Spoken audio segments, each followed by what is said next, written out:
When an inquirer about Zen came to a master, often, they approach a Zen master with a kind of key question. What is the fundamental principle of Buddhism?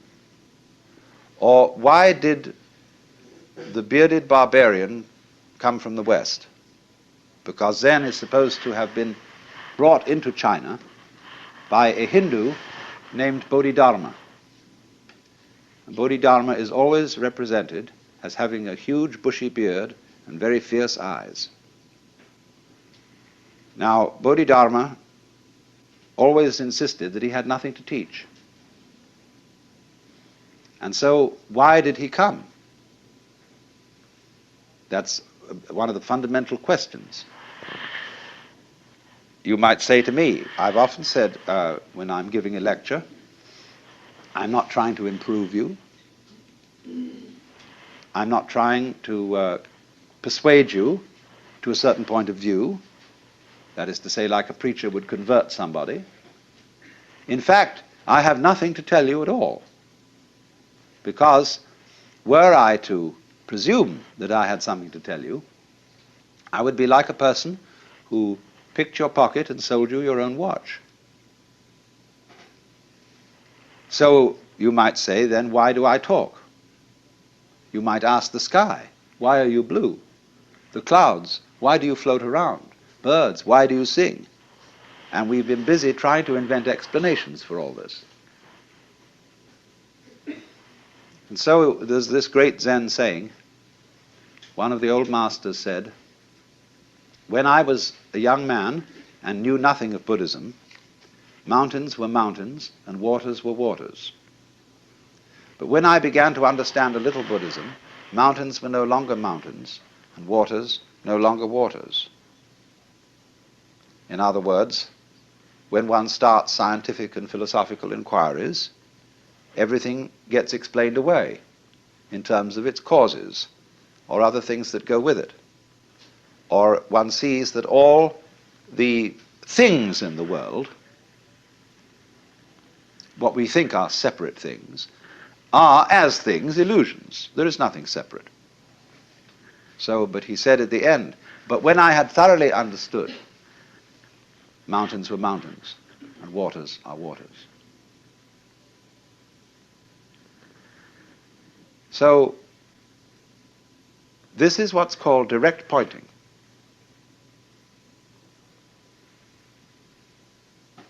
A Zen master was once talking with me, and he said, when water goes out of the wash basin down the drain, does it go clockwise or anti-clockwise? And this was all phrased in the middle of a very ordinary conversation, and it just seemed like a speculative question. And I said, it might go either. He said, no, it's like this. Now he said, which came the first, egg or hen? I said, tuk, tuk, tuk, tuk, tuk. Now, he said, that's the point.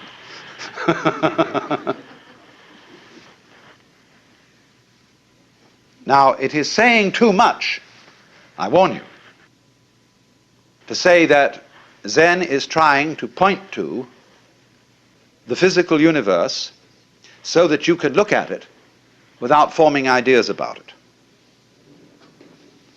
That is saying too much, but it is the general idea.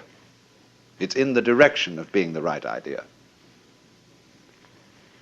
Zen people speak of the virtue of what they call mushin, which means no mind, or munen, no thought. That red lantern says munen on it, no thought. This is not an anti-intellectual attitude. The ordinary simple person is just as bamboozled by thinking as a university professor. You can think intellectually in a no-think way. That's the art. It doesn't mean not to have any thoughts at all. It means not to be fooled by thoughts, not to be hypnotized by the forms of speech and images that we have for the world not to be hypnotized by them into thinking that that is the way the world really is. So if I say this is a fan, it isn't. To begin with, fan is a noise. And this doesn't make the noise fan, but just whoosh. But it can be many other things than a fan. It could be a back scratcher. Very well. All sorts of things. Don't let words limit the possibilities of life. Actually, this fan has an inscription on it written by a Zen master who was 100 years old. And it says, "I don't understand, I don't know anything about it."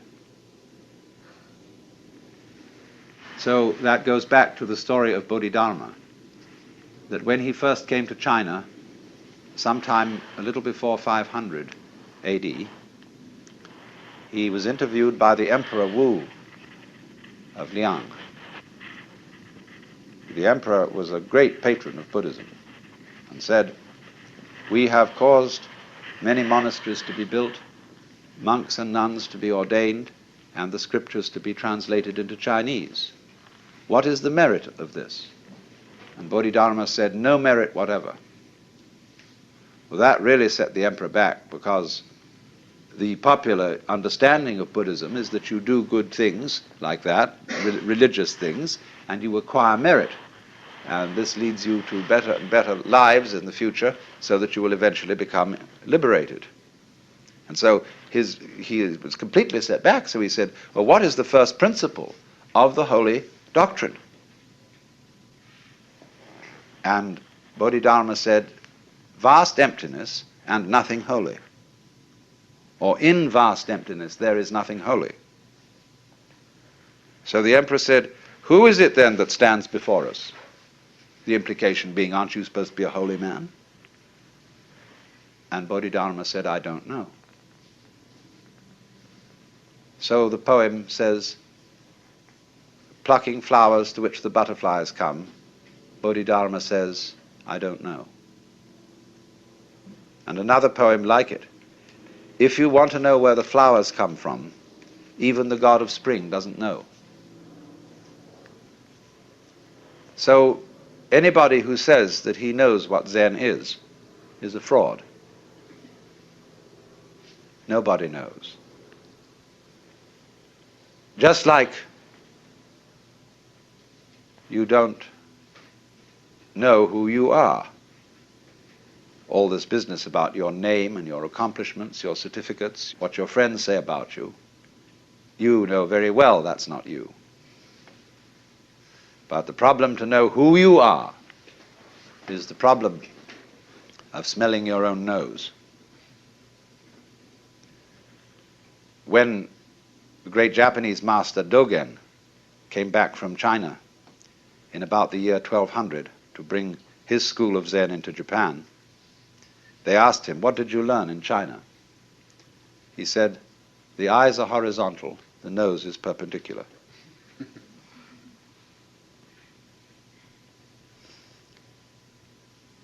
This man went on to write a tremendous book about Zen. They're so contradictory, these people. Don't expect consistency out of a Zen master. Big, big book called the Shobo Genzo. I talked with the Zen master about this book in Japan, and he said, oh, he said, that's a terrible book. It explains everything so clearly. It gives the show away. He said, you don't need any book for Zen.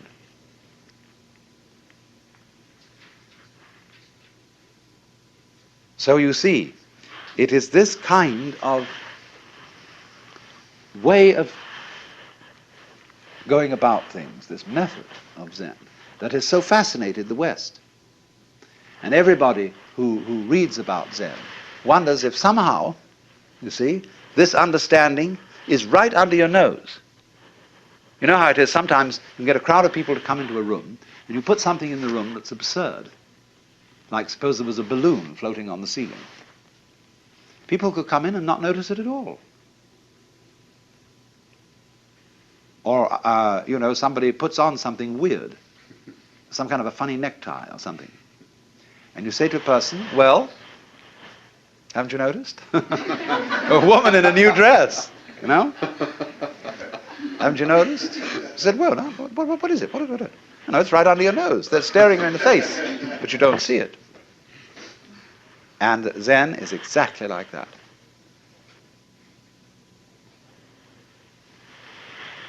It is very obvious.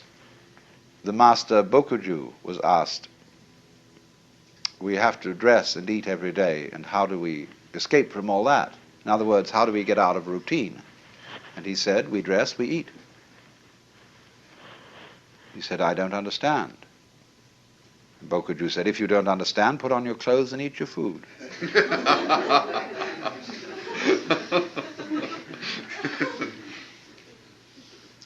Another Zen master in quite recent times was interviewing a student. You see, all these stories I'm telling you are connected, and what I want you to do is to grasp intuitively the connection. I was interviewing a student, a Western student, and he said, get up and walk across the room. He got up and walked and came back. He said, where are your footprints?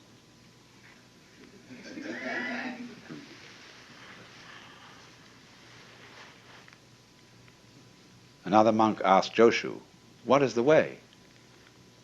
Tao in Chinese, the Tao. He said, your everyday mind is the way. How do you get into accord with it? He said, when you try to accord, you deviate.